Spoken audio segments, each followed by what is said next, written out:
couple basic things about running shoe. The key thing is this. Number one is have a mesh toe box. So the front of the shoe should be mesh. So it allows your toes to move a little bit rather than something that's enclosed and more encapsulated. Number two is to have a removable insole. So if you get an orthotic, you need a brace from an ankle sprain or whatever, you have some room to work with inside the shoe.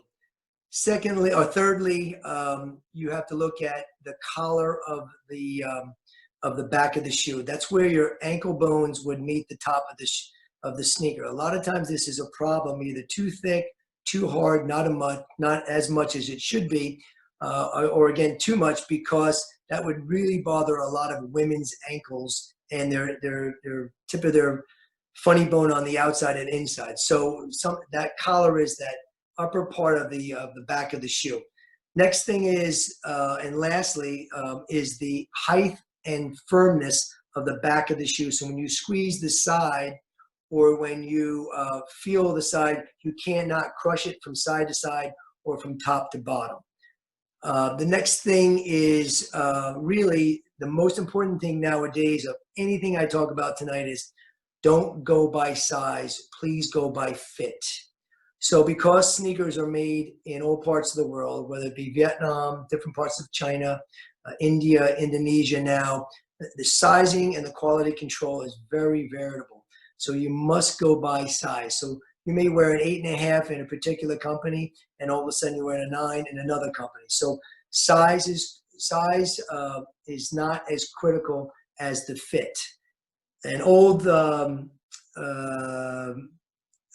practice, so to speak, is that you have one, as you stand up, your thumbnail should be at least one length past the tip of your toe when you're standing. So the tip of the toe, you have one thumbnail, goes to the tip of the shoe. Again, really, it's really about the fit. And again, sizing is off. It could be even with the same brand or the same style of that brand. You may get a different shoe because it comes out at a different time in the factory or a different shift. The next thing is also that you always want a differential. You kind of want the heel, the actual heel or the sole with the tread to be higher than the front of the shoe. So it shouldn't be too platform-like.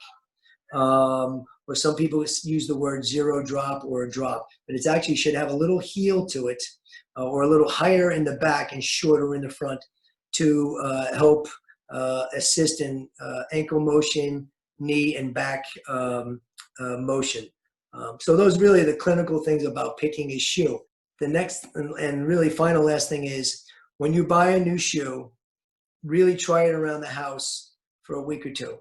See how it feels. It may feel great in the store, but when you bring it home, it just doesn't feel right. Whether it's the pressure of a salesperson or it just doesn't feel right.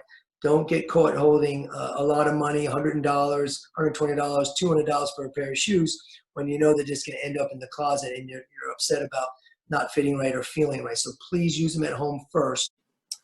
Well, thank you very much, Dr. Romanski. Just to let everybody know, Excel Physical Therapy has 32 clinics in Delaware Valley.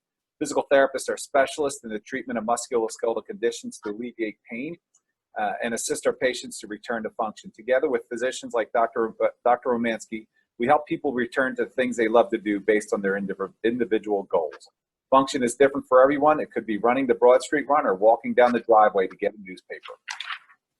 For more information about how physical therapy how a physical therapist at Excel Physical Therapy can help you, give us a call at 866-883-9235 or visit us at excelphysicaltherapy.com.